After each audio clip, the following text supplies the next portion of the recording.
sweet corn. Ayan, tayo ay mag-save ng sweet corn para sa winter. Ayan, salamat sa nag-sponsor kong kapitbahay. Ayan, pinakuluan ko lang yung mais. Tapos yan, nilagay ko lang sa malamig na tubig na may ice. Tapos, ayan, tinanggal ko yung laman. Meron akong tanggalan ng mais na pero mas gusto ko yung kutsilyo. Mas mabilis, one time lang siya. Ayan, lalo na't matalas ang iyong kutsilyo. Napakadali lang niya, paka-easy.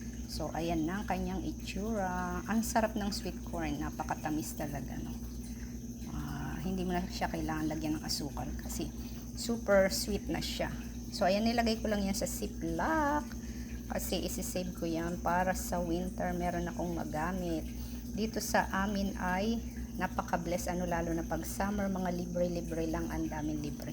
So, ayan na siya. Nilagay ko na siya sa ziplock bag at ready to go na siya. Pwede na siyang ilagay sa freezer. Ayan, nilagyan ko siya ng date. So, ayan.